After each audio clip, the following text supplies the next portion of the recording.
Meus irmãos, aceitem a paz do Senhor Jesus. Quem pode compartilhar o ensinamento aí, está no Facebook. Você compartilhando vai alcançar mais pessoas. Vamos nos colocar de pé. Vamos fazer uma oração. Senhor, meu Deus e meu Pai, neste momento estamos na Tua presença, Senhor, e te pedimos a Tua misericórdia, pedimos que perdoe os nossos pecados praticados por pensamento, palavra e obras, e que tudo aquilo que venha ferir a santidade do Senhor seja, Pai, lançado por terra. Que nós possamos nesta noite, Senhor, adentrarmos a Tua palavra e aprendermos da Tua palavra, da Tua vontade, do Teu amor para com as nossas vidas. Pedimos que o Senhor abra a nossa mente, Pai, nos auxilie, nos ajude, nos instrua, Senhor, meu Pai, na noite de hoje, acerca das verdades do Senhor. É o que eu te peço, crendo na presença do Teu Espírito Santo em nosso meio, contando com o Senhor, Pai, para nessa noite aprendermos juntos, com o Teu Espírito, com a Tua vontade, com o Teu direcionamento, em nome de Jesus. Podemos assentar. Meus irmãos, como os meus irmãos viram, semana passada nós estávamos falando e terminamos o nosso assunto na recompensa daquele que vencesse. Quem vencesse receberia o quê do Senhor? Uma pedrinha branca com um novo nome escrito. E o maná escondido. E o maná escondido. O sabor de mel no dedo. Mel e azeite. Mel e azeite. É uma mistura boa, viu? Mel e azeite, olha. Em números e o outro é. Mas somos irmãos, bolo de mel, bolo de azeite. Mas esse. Mas o escondido eu não sei. Você não sabe, né? O escondido. Ainda bem que você retornou, né? Retratou-se, senão eu ia querer descobrir da onde você achou esse mistério. Então nós vamos receber do Senhor uma pedrinha com o nosso novo nome. E nós tivemos um entendimento, então, que da intimidade, né? Aquela intimidade que só o Senhor vai ter conosco e nós vamos ter com o Senhor. Isso é um privilégio para aquele que vencer. E agora nós vamos entrar novamente as cartas e vamos ver a carta à igreja de Tiatira, a carta que é endereçada para essa igreja. Então nós estamos na quarta igreja, a quarta igreja a qual o Senhor vai se relacionar e vai falar. Então vamos lá, ó. 1, 2, 3, dá para enxergar aí? Dá. 1, 2, 3. E ao anjo da igreja de Tiatira escreve: Isso diz o Filho de Deus, que tem os olhos como chama de fogo e os pés semelhantes ao ladrão reluzente. Veja bem, nessa feita, o Senhor Jesus vai se apresentar a essa igreja como o Filho de Deus. Ele vem falando, eu sou o Filho de Deus. E ele vai dando características de sua forma agora. Ele tem o que mais? Os olhos como chama de fogo e os pés como latão. O que este olho como chama de fogo pode nos trazer a alusão à nossa mente? Olhos como chama de fogo. Poder de penetração. Escute. Eu sempre falei algumas vezes, dei alguns paliativos. Você já viu quem é o super-herói mais famoso aí que tem? Superman. Ele é um super-homem. E qual é um dos seus atributos do seu poder? Os olhos. Ele tem os olhos de raio-x, né? Queima lá e tal. Você pode ver que aquele ser que foi criado por alguém, sempre fazendo alusão a um poder que está sobre o homem. Mas, se você for ver os atributos que aquele ser tem, são tirados do Senhor Jesus, da Bíblia. Você pode ver que o nome dele é Kalel. Tudo que é terminação com El, no hebraico, simboliza divino. E aí você vê que o pai dele é um ser divino, Jorel, ele é o Kalel. E aí o que acontece? Um dos seus atributos é o olho de raio-x lá que queima, que ele consegue ver e tal. E aqui nós vemos na Bíblia o Senhor Jesus, muito antes do super-homem ser inventado. Só que ali é uma alusão esdrúxula a poderes que o nosso Jesus tem na realidade. E ó, O poder do Senhor Jesus aqui como Filho de Deus, está dizendo, esse diz o que é o Filho de Deus. E eu tenho olhos como chama. Dá para fugir desse olhar? Dá para fugir deste ser? Aonde eu provo na Bíblia que eu não consigo fugir dele? Eu não me recordo, mas Paulo fala assim, isso em Romanos, se eu subir aos céus... Lá tu estarás. Paulo não falou nada É disso. Davi que fala isso, não é? Paulo Eu falou lembro nada a disso. frase, mas não lembro qual É é o... Davi. Se não for um salmo, tá lá em 1 Samuel. 1 Samuel? Não, 2 Samuel. 2 Samuel? Ah, pastor, não. Na Bíblia não tem 1 Samuel e nem 2 Samuel. É Salmos, né? Na Bíblia não existe 1 Samuel e nem 2 Samuel. No canônico? Em Romanos fala que nada Calma. Calma aí. No cânon não existe 1 Samuel e 2 Samuel. Não existe na Bíblia, não tem. Pode procurar que não tem. Estou falando sério. Não tem 1 Samuel e nem 2 Samuel na Bíblia. Se alguém tiver na sua Bíblia, pode me mostrar aí, por gentileza, que eu quero aprender. Primeiro, não? Primeiro Samuel. Tá colando, hein? Falando o quê? De mim. Primeiro É, Salmo Primeiro 139, Samuel, né? Ah, Salmo 139. Depois a gente vai ver. Mas eu quero que eles achem 1 Samuel. Aqui, ó. Tem aí 1 Samuel? 1 Samuel primeiro, 1 Samuel e primeiro. Tem 1 Samuel aí? 2 Samuel. É que primeira Não, é é de primeiro. carta. Primeiro Não, é mas de eu não falei livro. primeiro, eu falei primeiro Samuel e primeiro Samuel. Segundo Samuel. É isso. Não, mas eu estou falando com a Angelina. A Angelina falou que achou lá. Não, eu estou falando aqui. Aonde que eu vi que tem o primeiro e tem o segundo, eu estou falando que tem. Agora, se é a primeira carta que está escrita aí, eu não sei. Então, mas vocês já aprenderam aqui. Vocês já aprenderam e foram ensinados aqui. David, nunca se fala de livro primeira. Você só vai ter primeira nas cartas. 1 Timóteo, 2 Timóteo, 1 Coríntios, 2 Coríntios, primeiro Reis. Reis é livro. No Velho Testamento são livros. Primeiro livro de Reis. Abra aí, aqui agora as Bíblias novas não tem essa epígrafe. Mas na da Angelita, que já é mais antiga, lê lá, onde está a primeira página. Lê lá, a primeira página. De 1 Samuel? 1 Samuel, primeira página. Lá, quando abre lá. Mostra sua Bíblia para mim. O que está escrito lá em cima? O segundo livro de. Segundo, masculino, segundo, porque é livro, carta é feminino, é primeira, é segunda, é primeira, é segunda, é terceira, 1 João, 2 João, 3 João.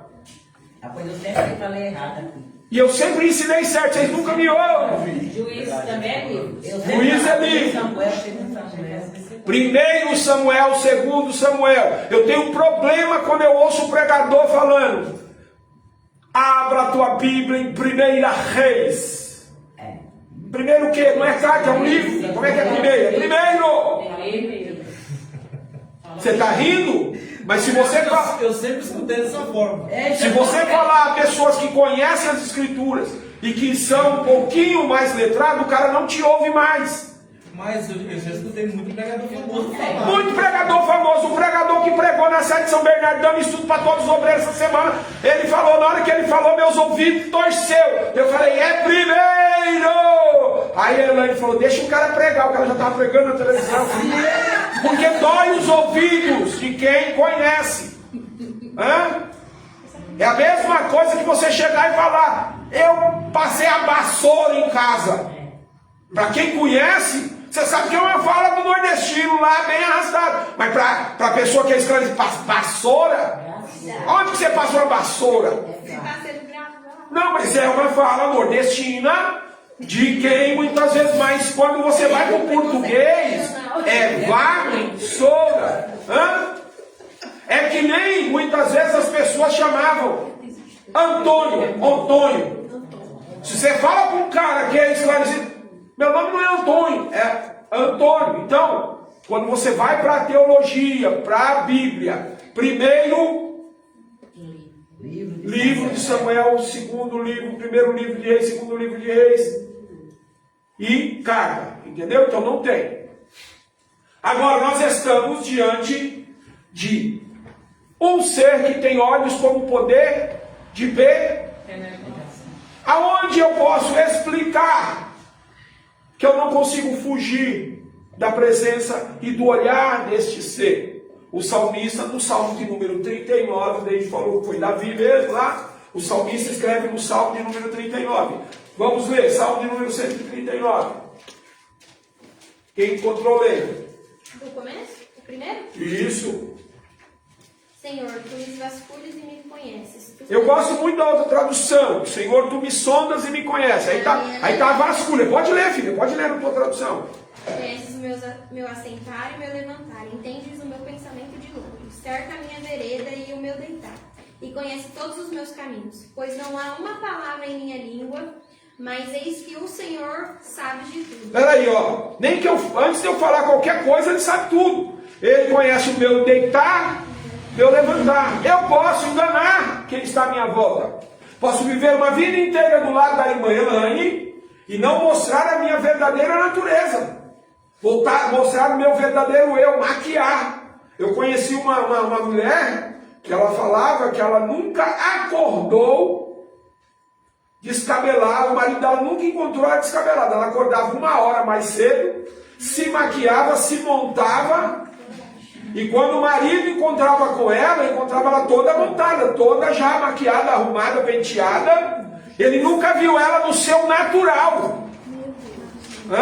Agora imagine, uma pessoa que nunca acordou do lado da outra sem saber realmente quem é ela. Agora esse Deus, esse ser, que nós estamos falando que ele tem poder de penetração, ele conhece o meu deitar, meu levantar, antes que saia uma palavra da minha boca, ele sabe, antes de eu gerar no meu coração, ele já está olhando. Vai lá, continua.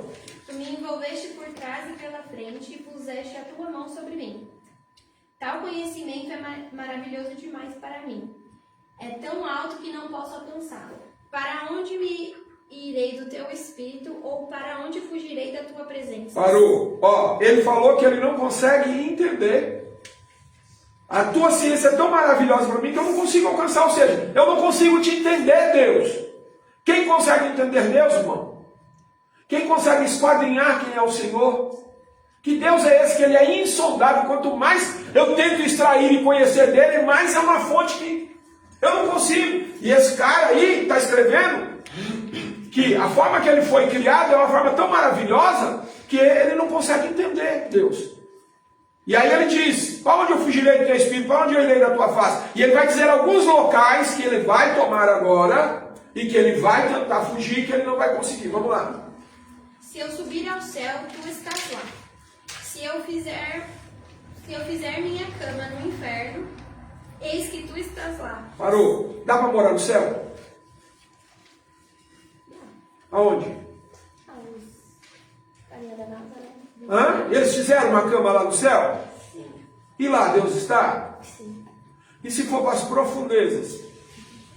Ele está lá também? Vai, continua. Se eu tomar as asas da manhã e habitar nas partes mais extremas do mar, até lá a tua mão me guiará, e a tua mão direita me sustentará. Na outra tradução, até ali tu me guiará e tua destra. Quando fala tua destra, é a mão direita de Deus, tá? A tua destra me sustentará. A tua destra me susterá. Minha tá a tua mão direita. Então. Quando falar destra, na tua tradução mais antiga, é a mão direita, tá? Continua. Se eu disser, certamente as trevas me encobrirão, até a noite será luz sobre mim. Sim, as trevas não se escondem de ti, mas a noite brilha como o dia. As trevas e a luz são ambas o mesmo para ti. Ou seja, na tua tradução, a luz e as trevas para ti são a mesma coisa. Dá para esconder de um Deus desse, Daniel?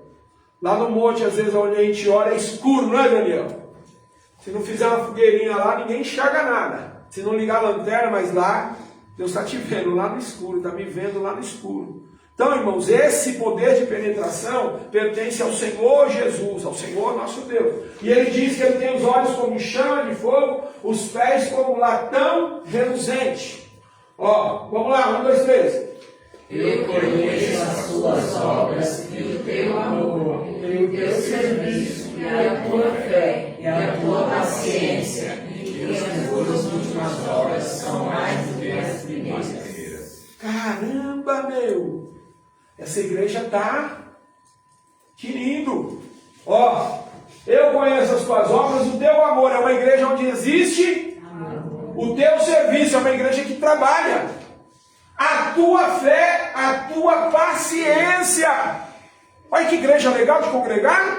Hã? O povo lá trabalha, faz os eventos, corre atrás, vamos para cima. Hã? Tem amor, tem serviço, tem fé, tem paciência. E agora eles estão melhor do que estavam antes. Diferente da outra aqui, saiu da posição que o Senhor deu. O Senhor Jesus disse, ó, lembra-te de onde, da posição que você estava, e te arrepende. Essa daqui, ó, está com as últimas obras melhor do que as primeiras. Começou e, ó, deslanchou. Só que é que complica o negócio. Vamos lá? 1, 2, 3. Mas tem contra ti Mas tenho contra ti o tolerares, que Jezabel, a mulher que se diz profetiza, ensina em plano os seus servos, para se prostituam como um sacrifício de idolatria. Ei, vocês estão dando leitura. Vamos lá.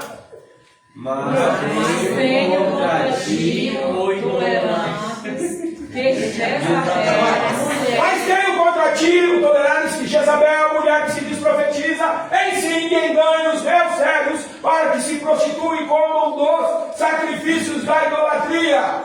Dei tempo para que se arrependessem da sua prostituição e não se arrependeu.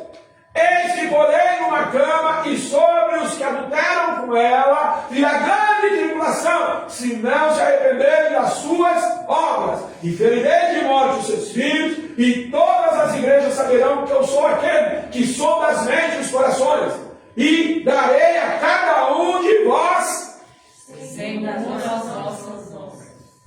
O que está acontecendo nessa igreja? Essa igreja está expandindo, está crescendo, está sendo uma bênção.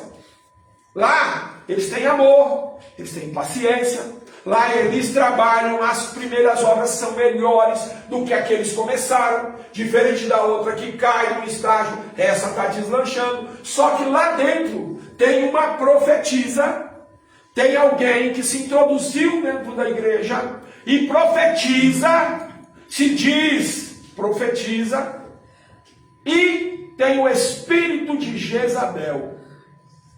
Quem sabe quem era Jezabel? Quem não sabe quem era Jezabel? Você não sabe quem era Jezabel? João não sabe, mas ninguém sabe. Jezabel, João, foi a mulher de um rei chamado Acabe. Acabe, nos tempos de Elias e de Eliseu, reinou sobre Israel. Jezabel casou-se com Acabe, e casando-se com Acabe, ela traz da onde ela veio sua religião e sua idolatria. Jezabel era filha de um rei fenício chamado Etibaal, e ele era também um sacerdote. Etibaal, ele reivindicava ter domínio sobre as tempestades, sobre a chuva, sobre os mares, e eles adoravam a Astarote. Astarote e era a deusa da fertilidade. E também adoravam a Baal. O principal sacrifício a Baal no culto era pegar crianças, e essas crianças eram colocadas na mão de Baal ou na mão de Moloque, que era uma estátua de um deus com mãos de bronze. E esquentavam-se essas mãos de bronze até elas ficarem vermelhas. Subia-se num penhasco, pegava-se os bebezinhos e jogavam naquela mão incandescente de Moloque. E quando aquelas mãos recebiam aquelas crianças, os gritos das crianças eram coisas horrorosas. Porém, embaixo, ao pé da estátua, havia tambores e tocadores de tambores que tocavam na mais alta e frenética adoração a Baal, para tapar os gritos das crianças que eram jogados na mão dessa adoração.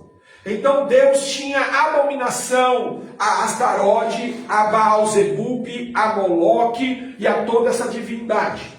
Quando Jezabel, ela se casa com Acabe, Acabe permite que ela traga para meio do povo de Israel, do povo de Deus, a adoração a esses deuses. E quando isso acontece, a primeira coisa que Jezabel faz, ela começa a perseguir os profetas de Deus e começa a matar a espada os profetas de Deus. É um período em que ela está tributando em Acabe, dizendo que por causa de Astarote, da deusa da fertilidade, por causa de Baal, é que o povo de Deus está tendo colheita. Deus levanta um profeta chamado Elias, tira ele lá dos meios do Carmelo, de um local lá que ninguém sabe aonde existe, se existe, qual era a localidade, e tira ele lá de Tisbe. Tisbe era lá pelos lados do Carmelo, mas ninguém sabe se era uma vila, se era uma cidade, ninguém sabe. Ou seja, Deus pega um anônimo de um lugar nenhum e traz e põe na frente do palácio do Acabe. E o profeta bate no peito e diz, segundo a minha palavra, a palavra do profeta, não vai chover mais por esses anos, e nem orvalho vai cair do céu. E aí Deus assina embaixo, fecha o céu. Sem chuva, João, não tem colheita. Durante 3 anos e 6 meses não choveu. Morreu animal, morreu um monte de gente de fome, a fome se instaurou, não tinha água para tomar banho, não tinha água para beber, era uma luta. E Deus sustenta então o profeta Elias no ribeiro de Querite por um tempo, levando um corvo a trazer carne e pão todos os dias, e ele bebia da água do ribeiro. Quando o ribeiro se secou, João, Deus pega Elias e leva até Serepta, na casa de uma viúva, e lá sustenta ele, até que Deus fala, agora chega, está na hora de apresentar a Acabe e dizer que eu estou mandando chuva. Quando ele faz isso, João, Deus manda chuva. O povo vê que Deus era Deus, e Elias faz um desafio, dizendo, se Deus é Deus, vamos servir a Deus. Se Baal é Deus, vamos servir a Baal. Vamos fazer um desafio. Vamos para o Carmelo. Deus que responder com fogo no sacrifício, esse é Deus. Elias vai com 850 homens contra ele. 450 profetas de Baal e 400 profetas de Acera. Essa deusa aí da fertilidade que comiam na casa de Acabe. 850 homens vão para o Carmelo. E eles fazem 2 altares. Um altar para Baal, e lá eles clamam, gritam, se corta, se rasga, de manhã até o meio-dia. Quando vai chegando a tardezinha, ele falou, para, não dá mais, agora é eu. Ele vai e prepara um altar para o Senhor, constrói um altar para o Senhor, ergue lá um altar, e quando ele ora, menos de 23 segundos, cai fogo do céu, consome todo aquele holocausto, tudo aquilo que está ali, e aí as pessoas dizem verdadeiramente Deus é Deus, e matam os profetas de Baal. Jezabel diz, vou fazer com Elias amanhã essa mesma coisa que ele fez. Matou o meu profeta, vou arrancar a cabeça dele. E é quando Elias foge, vai para a caverna de Deus, e tem toda uma outra história. Porém, Jezabel, ela era filha de um sacerdote destes deuses. Então ela traz a sua adoração, a mistura da sua adoração para o meio do povo de Deus. Aonde há mistura de adoração, Deus não habita, Deus não recebe, Deus não aceita coração dividido. Eu não posso estar adorando as coisas que não são de Deus e adorar a Deus com interesse de coração. E a própria palavra diz, pode sair de uma fonte água doce e água amarga? Ou é doce ou é amarga? Pode um crente ser morno, ou ele é quente, ou ele é frio. Se ele é frio, Jesus uma hora esquenta ele. Se ele é quente, ele se aquece mais. Mas o morno costuma ficar ali naquele banho-maria. Então, ele vomita da boca. E aqui vai dizer que Jezabel tem dentro da igreja, o espírito de Jezabel está dentro da igreja. O que a senhora acha que é o espírito de Jezabel? Diz para mim. Senhora, Pessoas que fazem coisa errada, né? Na igreja é uma pessoa e na fora é outra. não. O que você me diria que é o espírito de Jezabel? Uma pessoa que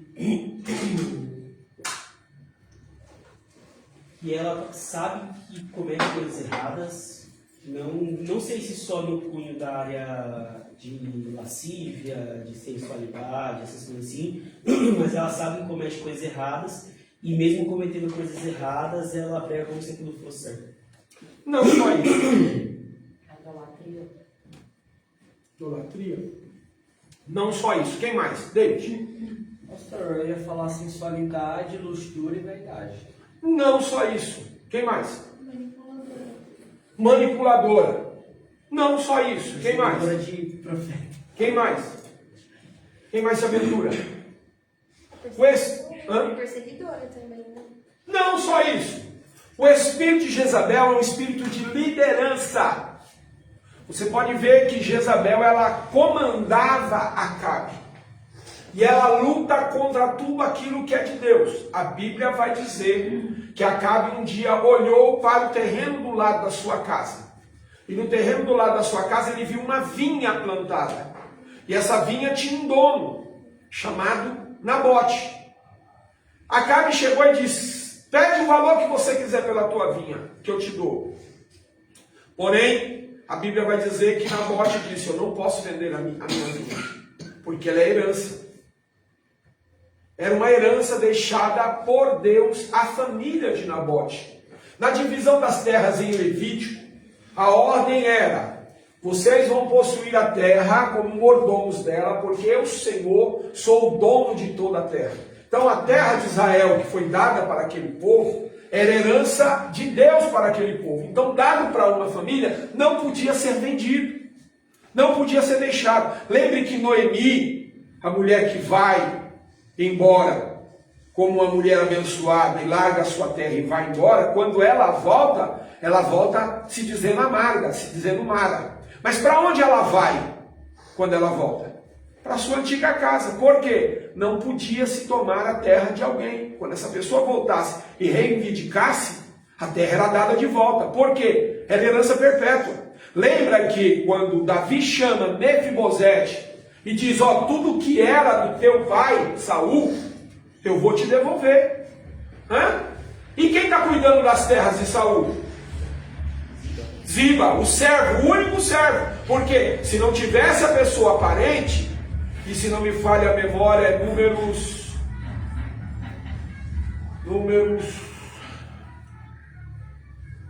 Deu branco. Pastor, tinha também aquele negócio de 7 anos, sei lá. Isso era que você teria que trabalhar na terra no 7º ano e deixar a terra descansar. E para quem era dono, penhorou também, ele voltava a ser, não é? Dono de novo. Devolvia-se. Porque aquilo é herança perpétua. Eu não vou achar onde está agora as filhas de Selofiade, que elas pedem a terra do seu pai que morreu no deserto, e porém Deus manda devolver para elas, cria um estatuto exclusivo para elas, e fica determinado que se alguém morresse da família, morresse eu, o Jonathan assumia. Aí o Jonathan morreu, o parente mais próximo nosso assumia. Alguém teria que assumir da família aquela terra. Noemi volta e devolve a terra dela. Só que ela está sem plantação. Ela está sem nenhum grão. Porque não plantou. Os anos a terra ficou desativada. Ela vai lá, a Nora vai lá colher espigas. E aí de lá conhece o Boaz e casa com o Boaz. Mas a terra era ordenança perpétua. Acabe agora quer a terra que é de Nabote. Nabote falou: longe de mim pecar contra Deus, vendendo a herança dos meus pais. É uma ordenança de Deus. Acabe e volta para casa triste. Quando ele chega triste, o que Jezabel olha e diz: por que decaiu teu semblante? Ah, o Nabote não quis vender a vinha dele. Peraí, amanhã eu consigo isso para você. Vai dormir tranquilo. O espírito de liderança que quer resolver as coisas, quer resolver a qualquer custo também.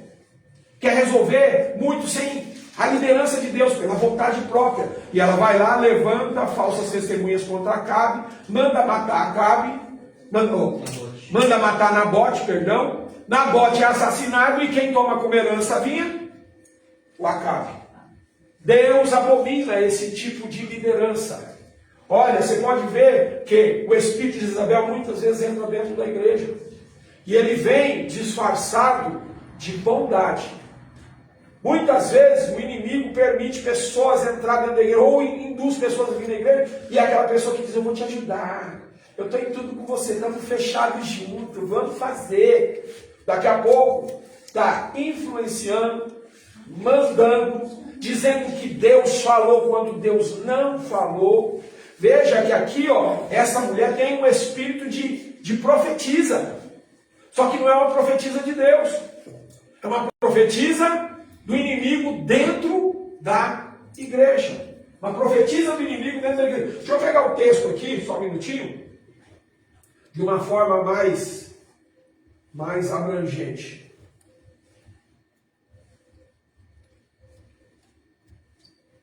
Vamos lá no Rollins.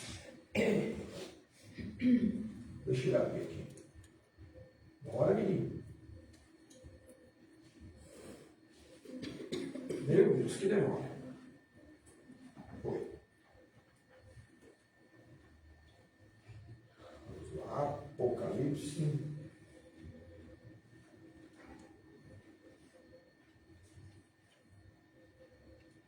Apocalipse 2. Vamos lá. Oi? Eu pus lá no Apocalipse. Eu pus no Apocalipse, aqui não clicou. Vamos lá.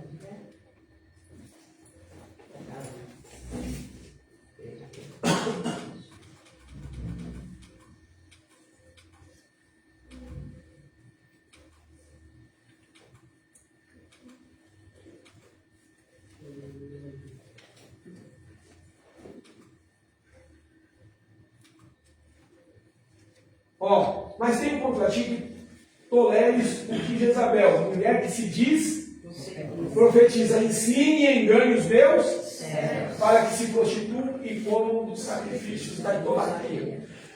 Segundo a história, esta mulher estava dentro da igreja e ela ensinava sobre o gnosticismo. Que quanto mais você destruir o corpo, a carne, quanto mais você flagelar a carne, quanto mais você expor a carne ao pecado, mais o seu espiritual vai reviver. Mais o seu espiritual vai se aproximar de Deus. Então, ela introduzia também os ensinamentos daqueles nicolaítas lá, que falavam que você tinha que usufruir do seu corpo. É um espírito que entra dentro da igreja e se aproxima das coisas mais próximas e das coisas mais importantes. Vai ter um evento? Vai enfiar no meio. Vai ter uma ação? Se coloca na frente para fazer. Só que ganha do povo a confiança como se Deus, pelas suas obras, estivesse nessa pessoa. E depois ela vai influenciar, ela vai dizer, ó, eu não acho que isso é problema. Eu não acho que aquilo é problema. Ah, isso não tem nada a ver. Ah, falaram isso na Bíblia, mas segundo a minha concepção, olha, eu não concordo. É um espírito que vai contra a liderança. Para nós que temos liderança, vai aparecer no meio das irmãs, se não vigiar, vai se infiltrar, vai determinar, vai dizer o que tem que ser feito, e muitas vezes sem a oração. Ah, não, isso aí não precisa orar não, já está na nossa cara. Vamos fazer assim. E muitas vezes tende para as coisas mais errôneas. É um espírito que se enfia muitas vezes no meio dos obreiros e vai minando a força do grupo. Às vezes se enfia no meio do louvor. O espírito de Jezabel é um espírito de rebeldia que toma conta querendo fincar raízes e desestabilizar o que é santo. Agora, na igreja lá, esse espírito está profetizando, ou seja, está ditando as regras, está falando como tem que ser o negócio dele. Agora, você imagina, a igreja está voando, está fazendo tudo que é bom e tal, mas lá no meio tem um espírito, uma profetisa, que está fazendo o que com os servos? Ensinando e enganando. Eu vou dizer para você, Esse espírito causa rebelião nos grupos, causa rebelião nas irmãs, cria fofoca no meio da igreja, dissimula a inimizade. Quando você perceber alguém inimigo com alguém às vezes lutando para que algo não aconteça, pode ver, o espírito de Jezabel está infiltrado lá. Você quer ver onde o espírito de Jezabel se infiltra muitas vezes, e às vezes as pessoas não veem? No Congresso das Irmãs. Todo mundo está... Ah, mas a cor dessa roupa não me agradou. E daqui a pouco o espírito de Jezabel se apodera. E começa, minando a força de uma, de outra. Daqui a pouco está uma bagunça, está uma guerra. Surge muito cacique para pouco líder. Muito chefe para pouco líder. Muito encarregado para pouco liderar. Muita coroa para pouco rei. Você está entendendo? Muito rei para pouca coroa, falei errado. Né? Você está entendendo? É o espírito de Jezabel. E ele vem e se apodera. Não é de pessoa incauta. Não é de pessoa burra. Não é de pessoa que não tem entendimento, João. Não é pessoa que começou agora. Não é pessoa que chegou na igreja e disse, eu acho isso. Ah, não, filho, mas a Bíblia te diz, É dos veteranos. é dos veteranos. Olha lá, ó. Olha o que ela se diz. Quem profetiza? É qualquer um? Não. É quem tem dom. Veja que esse espírito se apodera da pessoa que tem dom. E se a pessoa não tiver graça de Deus e humildade, começa a ensinar engano. É um espírito que mina a liderança. Vai contra o obreiro, vai contra pastor, vai contra a líder do ciclo de oração, vai contra a irmã que está no louvor. Por que você pôs a irmã para cantar? Tinha que ser eu. Esse espírito, ele se apodera de pessoas na igreja. E pessoas, como a senhora disse, veterano.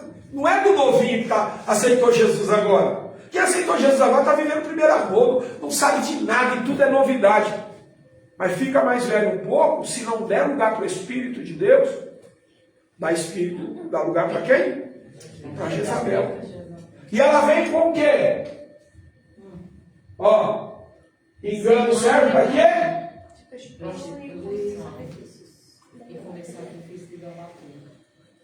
Tem nada a ver. Primeira, principal palavra. O que tem? Todo mundo faz. Eu acho que Jesus não vai cobrar isso da gente. A astrologia é o pior inimigo do ser humano. O que eu acho, o que eu penso, se não estiver, pautado, põe isso na sua cabeça, crente. Se o que eu achar não estiver pautado com as escrituras, eu vou estar fora do padrão de Deus. Tem coisas que estão escritas na Bíblia explicitamente. Não come carne sacrificada a ídolo. Você não pode ir em certas religiões aí quando tem festa de comida. Eu fazia parte de uma religião aí, aonde de tempo em tempo fazia-se lá a festa. E nessa festa tinha farofa, tinha sacrifício de bode, tinha um monte de coisa. Hoje eu posso ir lá comer? Não. Mas a minha amiga me chamou, tem nada a ver se eu orar. Aí a coleguinha é do bate-tambor. Nós fizemos lá uma festa lá em casa, sobrou tanta comida. Você vai comer? Não. Sou alérgico, Professor, qual é o nome que eles falam que ora pelaquela situação para ungir? Não é ungir, então a palavra. Consagrar. Vou consagrar antes de comer. Pode isso? Na igreja de Tiatira, eles podiam comer carne oferecida aos deuses, às Astarote e tal. Ela queria ensinar o povo essa legalidade. O Espírito de Jezabel vem com legalidade, abrindo portas aonde posterior o inimigo vai entrar. Você tem que tomar cuidado com a legalidade. O que fere a santidade do teu Deus, não permita. Deixa eu falar. Eu pego às vezes, eu pego pelo extremo. Eu não pego pela falta. Qualquer coisa que traga alusão da onde que eu vim, eu corto fora da minha vida. Eu tenho uma guerra muito grande aí com a minha filha, porque eu vim de lá do tambor. E lá, no final do ano, a gente pegava um barquinho, colocava umas coisinhas e mandava para uma sereia, que vocês devem saber o nome dela. E o barquinho ia. E aí nós pulava 7 ondinhas e depois voltava de marcha ré, sem dar as costas para o mar. E vinha. Minha mãe um dia perdeu um pivô, o dente frontal que ela tinha colocado parafuso pivô. Nós estávamos na praia. E minha mãe de repente falou, sai da água, sai da água. Pegou e meu irmão e jogou a gente para fora da água. Falei, mas por quê? Aí ela falou, a dita cuja lá acabou de me pedir, vocês dois, para devolver o meu dente. Para quem não sabe, e eu vou falar abertamente, minha mãe, ela é adepta da Umbanda e de algumas outras coisas lá. E eu posso falar abertamente porque eu vim de lá. A Iemanjá pediu eu e meu irmão para devolver o dente da minha mãe.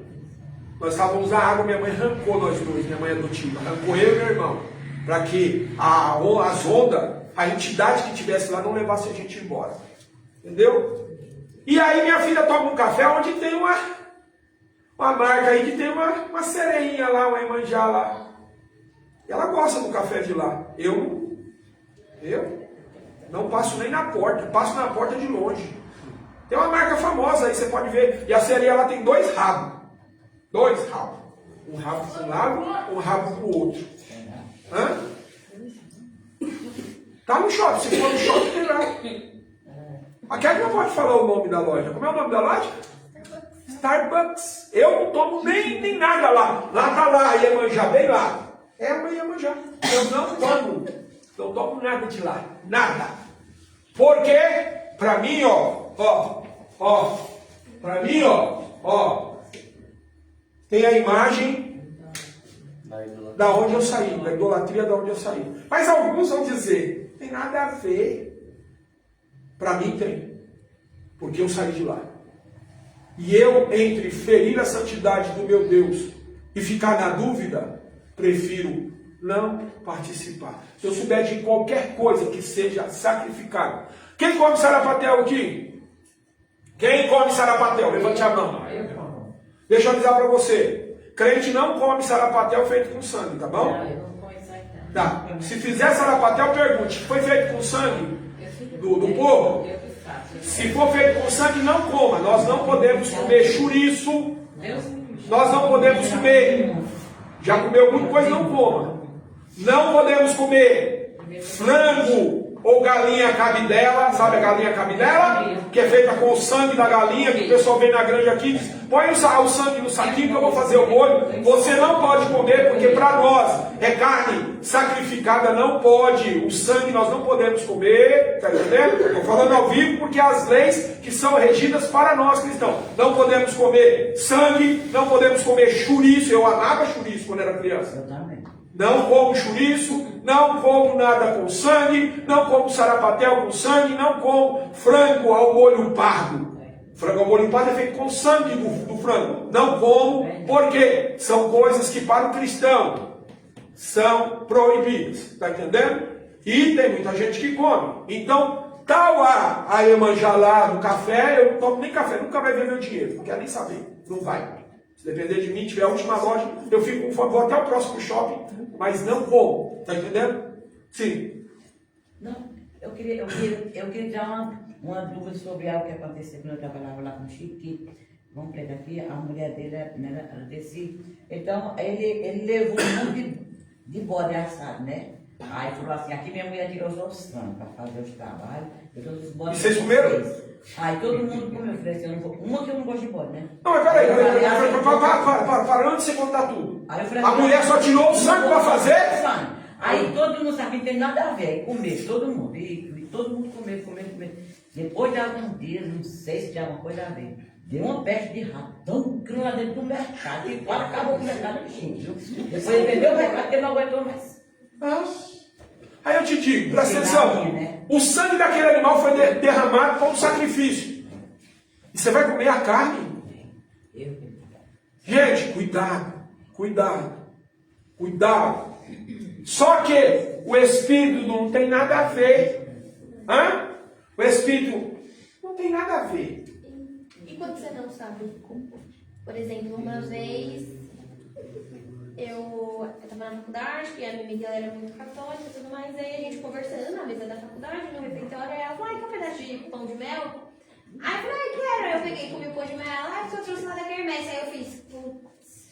Aí eu pedi perdão pra Deus. Você não sabia? Aí eu pedi perdão pra Deus. E porque eu tava com muita fome também, né? Aí eu assim, mastigando um negócio assim, Jesus me perdoa, tudo foi oferecido, pelo amor de Deus. Mas depois que Não sabia. É inocência. Agora, o menino falou que o sangue a mulher só tirou para fazer os trabalhos. Ou seja, a vida, o sangue, no sangue está a vida daquele animal. A vida desse animal foi devotada a uma entidade. O resto da carne é de quem? Do diabo. Oxi, e eu vou comer?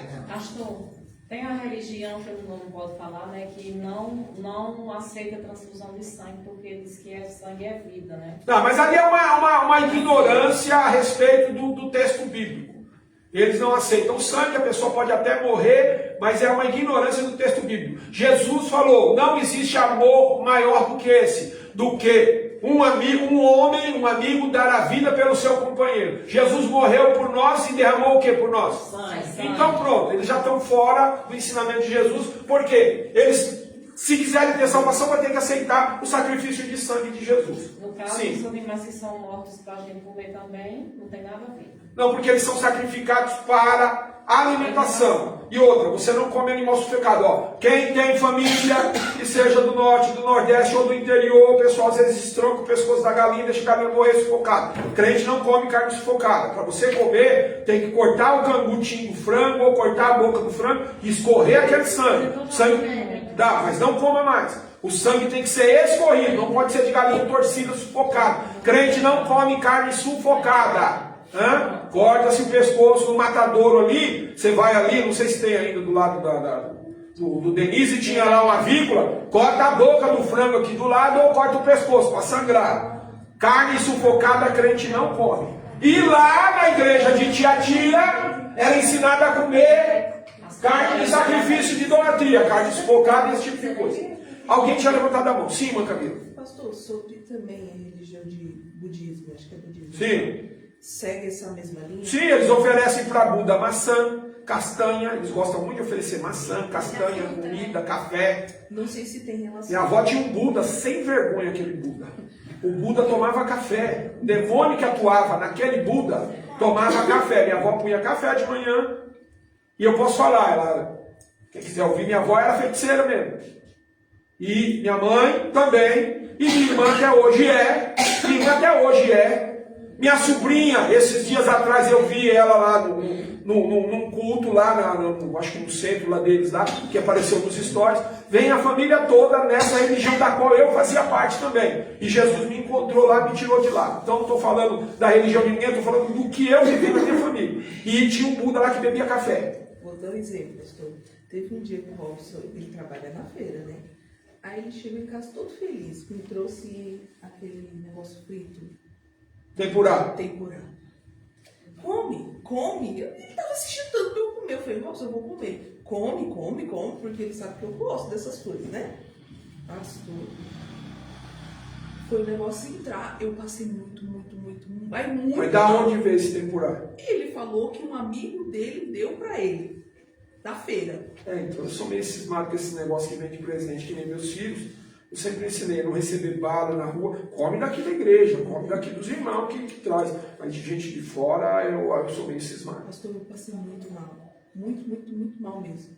Acima de tudo, você não conhece de onde veio, chegou para você, desde que, por exemplo, Robson trouxe, olha, eu não como nada sem orar. Nada sem orar.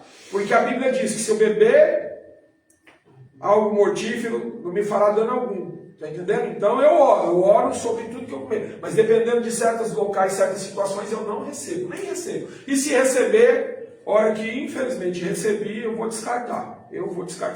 Meus filhos às vezes ganhavam bala nessa época de Código Damião, já virava as costas e tinha que jogar fora. O Jonathan sempre era mais fominha, eu acho que jogava fora com dor no coração, né? Mas jogava fora. Entenda, o nada a ver pode abrir legalidade. Então eu prefiro ficar com o mais santo possível que eu puder. Este espírito atuava dentro, profetizando. Tinha dom de profecia. Antes se dizia profeta, estava no meio. Só que a igreja está voando, Deus está operando em tudo. Aí Deus diz, mas contra isso, tenho contra ti que tolera. O tolerares que Jezabel, a mulher que se diz profetiza, ensine e engane os meus servos. Ou seja, o pastor daquela igreja, por algum motivo, não sei se o dízimo dela era bom, o pessoal fala, fulano está na igreja e por algum motivo, aquele pastor tolera. Só que Deus tem algo contra ele por causa disso.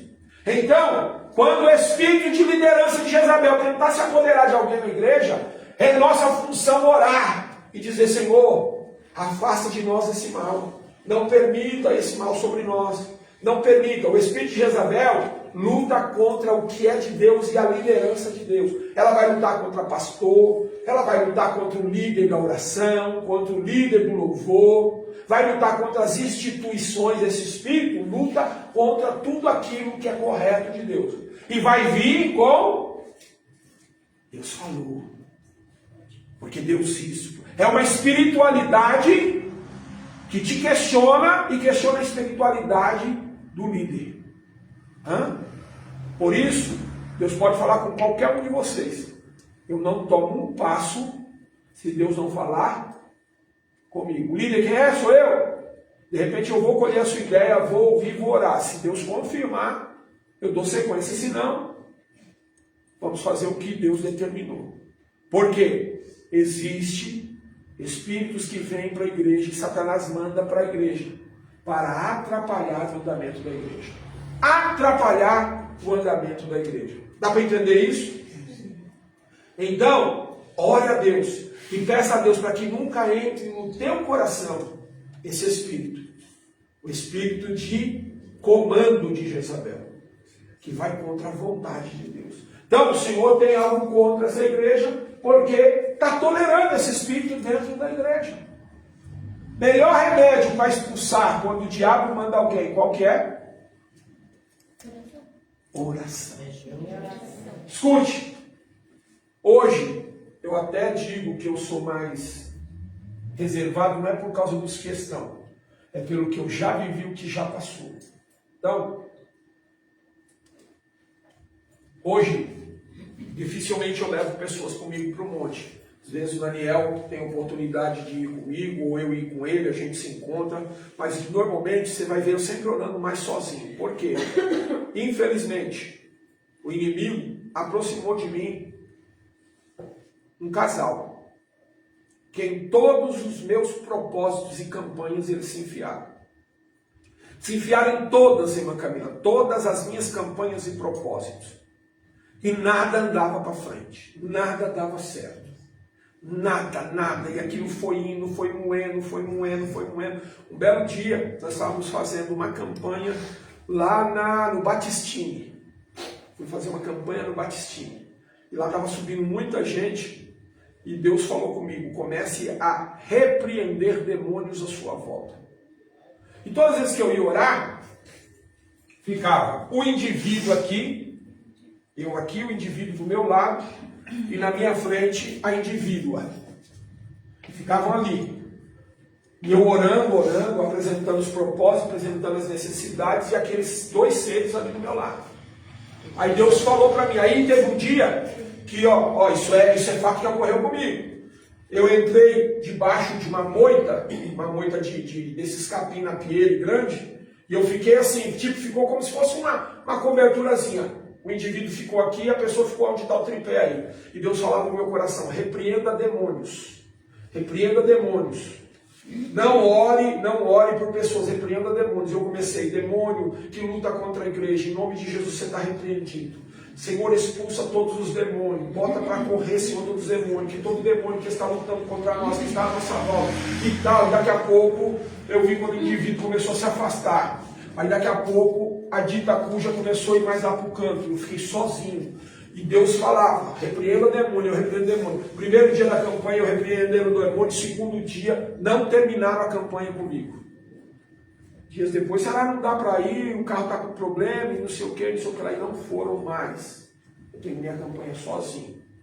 Dali para frente, infelizmente, eu comecei a andar só. Teve épocas de eu até levar a igreja. Eu acho que a senhora foi, né? Fui várias vezes. Então, depois eu parei de levar e comecei a andar sozinho. Por quê? Infelizmente, o diabo manda pessoas para o nosso meio. Cuidado nas suas orações, na sua intimidade. Cuidado. Cuidado para o inimigo não mandar pessoas que estão ali à volta e daqui a pouco minar as suas forças. Cuidado, cuidado. Você que é líder, cuidado. Cuidado, tome cuidado. Para nós, irmãos, cuidado. Cuidado. Às vezes a gente tem algum ponto de intimidade que a gente quer falar com Deus e o inimigo manda alguém para ficar ali à nossa volta. Então, eu fiquei mais reservado, fiquei mais endurecido, coração mais duro para levar pessoas junto comigo. Não que eu desconfie dos meus irmãos aqui, não. É que aquilo me impactou, atrapalhou os meus propósitos.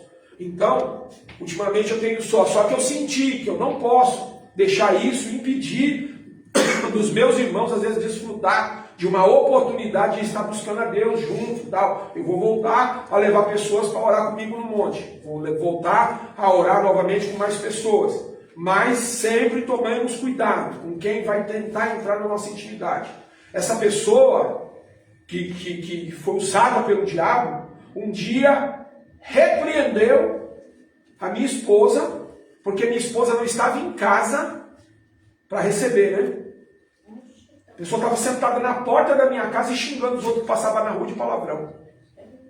Você imagina, pastor, conhecido por todo mundo como pastor que sou, todos os vizinhos sabendo que eu sou pastor, e a pessoa sentada no meu portão esperando a gente chegar e xingando o pessoal que passava na rua, falando palavrão. E crente, se dizia crente. E aí sentava numa cadeira lá e todo tipo de... Fala aí o que fazia. As palavras que a pessoa falava era todo tipo de fofoca, não era? Trazia para dentro da minha casa. Até que eu cortei. Falei, não vai ter mais. Não vai fazer mais. Esse espírito de Jezabel se apodera de quem tem dom. E muitas vezes é fraco. Então tomemos cuidado. Cuidado com a tua intimidade. Quem você permite entrar na tua intimidade. Está entendendo? Eu vou contar eu passei uma experiência, eu tenho 2 anos. Eu não sei lidar com a ali, eu vinha ver por 2, 3 vezes no dia, nada. Aí eu estava deitada e Deus falou comigo que era uma pessoa. Só que eu só fui orar e não falei para a pessoa. Falei, não vou falar porque né, é muito pesado, é. Chegar e falar, né? Aí eu orando, aí eu vim aqui do Uber, quando eu cheguei, depois chegou uma irmã em casa e falou assim, ó, eu vim aqui, que Deus manda dizer, já falou para você quem é a pessoa, o porquê que você está nessa situação e você não teve coragem de falar. A pessoa falou, Deus tinha falado comigo quem era a pessoa, por que aquela enfermidade estava, era uma pessoa que estava me idolatrando. Uma pessoa que me idolatrava, então era por isso, Deus tinha falado comigo, falou quem era a pessoa, depois Deus levou uma irmã lá em casa e falou, ó, a sua enfermidade é uma pessoa que está idolatrando, mas hoje Deus vai te libertar dessa enfermidade e você continua orando por essa pessoa. Também decidi para cá, e eu cortei mais amizade, não falei para a pessoa, e graças a Deus eu fui liberta dessa enfermidade. Agora eu te digo, está à nossa volta, João. Isso são experiências que o cristão espiritual passa. Aí as pessoas falam, não existe olhar mal. Existe. Mas quem está coberto da oração e vigilante, isso não pega e não acontece. Por isso temos que ter vigilância. Dá para entender isso? Esse espírito está onde? Ele está lá do lado de fora? Não. Ele está dentro da igreja. E o pastor está vendo. Só que ele está tolerando. Ele está deixando a coisa andar. Qual é o erro desse pastor da igreja de Tiatira? É continuar fazendo as suas obras, mas deixa ficar aí, não tem nada a ver. Não, temos que combater tudo aquilo que é pecado. Temos que combater a idolatria. Temos que combater a prostituição. Temos que combater a lascívia. Por que que muitas vezes, as pessoas caem? Porque deixa as coisas vir juntando aos pouquinhos. É igual mula de cigano. Mula de cigano, o cigano faz um negócio aqui, troca, eu troco 2 por 1, ó, eu te dou esse aqui, mas sempre dá 2. E ele coloca na mula. Aí ele vai lá, pega mais um, troca. Sempre a mula vai sempre receber uma carga maior do que ela saiu. Quando vê, tá cheio de badulaque. Mula de cigano é aquela que tá cheia de badulaque, de coisa pendurada. Tem uma frigideira, tem lá não sei o que pendurado, tem lá um cobertor, uma esteira enrolada. Quando você vai ver, a mula tá cheia, tá arriando. O pecado, ele vem e ó, é um pecadinho, impregna. Aí daqui a pouco é outro pecadinho, é outra coisa. Você vai deixando, vai juntando, vai juntando, vai juntando. E não limpa a sua vida espiritual. Quando você menos esperar, você está igual mula de cigano. Está igual Maria Mulambo. Você já viu, alguém já ouviu falar do espírito chamado Maria Mulambo? Eu já vi. Que ajunta coisa velha, que ajunta tranqueira, que ajunta tudo que é quebrado. É um espírito chamado Maria Mulambo. Ele quer entrar na vida do crente. E na vida espiritual do crente também. Hã? Cuidado. Cuidado. Cuidado. E quando vem vestido de espiritualidade? Hã? E quando vem como uma liderança eficaz? Esses meninos esses dias tiveram a oportunidade de ouvir uma pessoa que tem experiência tanto no mundo espiritual como com ministração de louvor, né? As coisas que a pessoa falou foi boa? E são coisas que às vezes a gente não percebe. Conta uma experiência lá de uma das coisas que vocês ouviram. Acho que a que mais impactou foi sobre, que você já sempre fala aqui, mas em questão de que o que vocês, a música, ela tem uma frequência, ela é física. E a frequência dela regula, ela impacta tanto no seu físico como no seu mental. Dela conseguir equalizar o seu fluxo sanguíneo com a batida dela. E o que você escuta faz você sentir desejos dela. Então, se eu escuto sobre funk, sexualidade, eu vou ter, vai induzir meu corpo a querer fazer sexo. Ela estava falando coisas assim. E às vezes a gente não percebe, realmente influencia muito. Então, ela até fala, então você só não toca, né? Você não é só tocante da igreja. O que você toca edifica a noiva. E várias outras, né, Fred? Mas vem cá.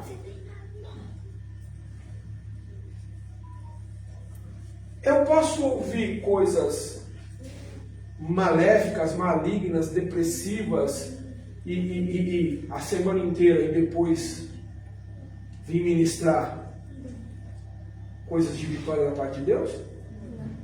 A boca fala o quê? Do que tem enchido o meu e o teu coração? Do que nós temos nos enchido? Hã? Vou contar a experiência para vocês que parece graça, mas que aconteceu numa época em que a igreja proibia algo. Quando a igreja proíbe algo, é porque o crente não está preparado para vivenciar aquilo. Teve uma época que a igreja proibia televisão. A igreja proibia televisão. Quando eu aceitei Jesus, era proibido ter televisão. A partir do momento que era proibido, o crente pecava por quê? Hã? Por quê? Mas era o ato de desobediência. Um irmão no Jardim Petrônio mandava sempre no domingo, o culto começava às 7 horas, ele mandava a família dele para a igreja sempre mais cedo. E saía de lá, de casa, da casa dele, 7h30, quase 8 horas para chegar no culto. Por quê? Ele era viciado nos trapalhões. Então o que acontece? Ele mandava o pessoal para vir para o programa de cântico que começava às 7 horas, 7h30 começava o culto, já estava todo mundo lá e ele tirava a televisão dele escondida de dentro do guarda-roupa e assistia os trapalhões. Ele chegava sempre na igreja às 8 horas, que era o horário da palavra. Então já tinha passado os louvores, oportunidade, 8 horas começava a palavra, era a hora que ele entrava, chegava, porque 8 horas começava o Fantástico. Já tinha acabado os trapalhões, ele vinha correndo para a igreja, quando acabavam os trapalhões. E aí um belo dia ele chega na igreja, depois de muito fazer isso, muitas vezes ele fez isso. Ele chegou na igreja, num horário que o pastor ainda não tinha passado para o pregador. Quando o pastor viu o irmão entrando, falou: vamos ouvir. O irmão fulano. Vê se tem algum carro nosso atrapalhando lá. E o irmão pegou o microfone e disse: eu salvo os atrapalhados na paz do Senhor. Estava com medo dele de trabalhar. Então, a gente trabalhou. Aí o pessoal ficou tudo assim.